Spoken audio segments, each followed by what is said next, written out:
The story of Look Back begins in a small, quiet elementary school where Fujino, a lively and confident student, thrives as the class's resident artist.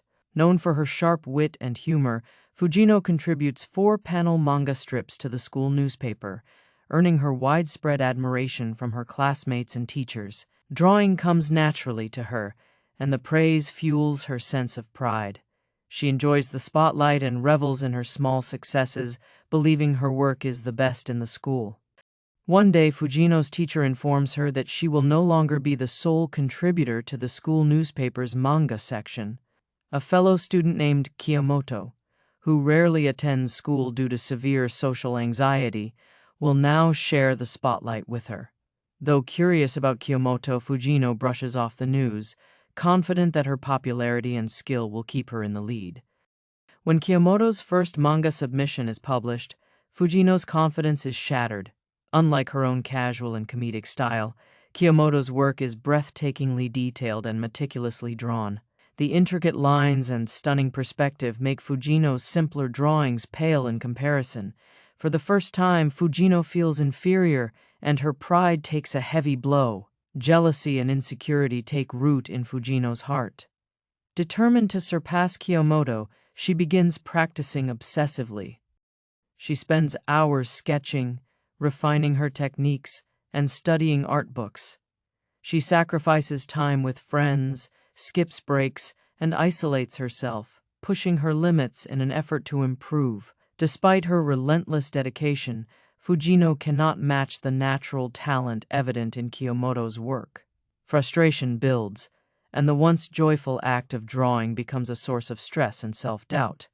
Unable to reconcile her feelings of inadequacy, Fujino makes a bold decision. She quits drawing entirely. Convinced that she will never surpass Kiyomoto, she abandons her sketchbooks and withdraws from the world of art. She tries to focus on other aspects of her life, but a lingering emptiness remains. Time passes, and graduation day arrives. Fujino, still holding on to a faint bitterness, is tasked with delivering a graduation certificate to Kiyomoto, who never attended the ceremony. Hesitant and nervous, Fujino visits Kiyomoto's home. To her surprise, Kiyomoto warmly welcomes her and invites her inside. As they talk, Fujino learns that Kiyomoto has been an admirer of her work all along. Kiyomoto confesses that it was Fujino's humorous comics that inspired her to draw in the first place. This revelation shocks Fujino, who had always seen Kiyomoto as a rival. For the first time, Fujino sees Kiyomoto not as a competitor, but as someone who shares her passion for art. The two bond over their shared love of manga, discovering that their strengths complement each other. Kiyomoto, with her keen eye for detail and technical skill, contrasts Fujino's bold creativity and knack for storytelling. They decide to collaborate, and their partnership begins. Fujino writes and sketches the stories, while Kiyomoto polishes the artwork, adding depth and nuance. Together, they create something far greater than either could achieve alone. Their collaboration flourishes as they grow older. The pair pours their hearts into their work, spending long hours in Kiyomoto's room.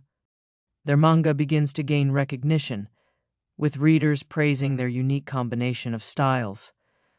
Fujino's confidence returns, but this time, it is grounded in the knowledge that her work has meaning and that she has a partner who believes in her.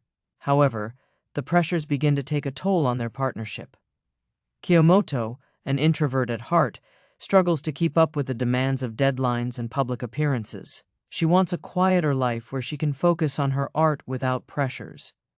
Eventually, Kiyomoto decides to leave their collaboration to pursue formal art studies, hoping to refine her skills and find her path. Though saddened, Fujino respects Kiyomoto's decision and continues to create manga on her own. Years pass, and Fujino achieves moderate success as a solo manga artist. One day, her world is shattered by devastating news. Kiyomoto has been killed in a violent incident at her art school. Overwhelmed by grief, Fujino retreats into isolation, consumed by guilt and regret. She replays their last conversations in her mind, wondering if she could have done something to prevent Kiyomoto's death. The memories of their time together, the laughter, the late-night drawing sessions, the dreams they shared, become both a source of comfort and unbearable pain. In her sorrow, Fujino begins to imagine an alternate reality, a world where Kiyomoto never left to study art. In this vision, Fujino visits Kiyomoto earlier, convincing her to stay and continue their partnership.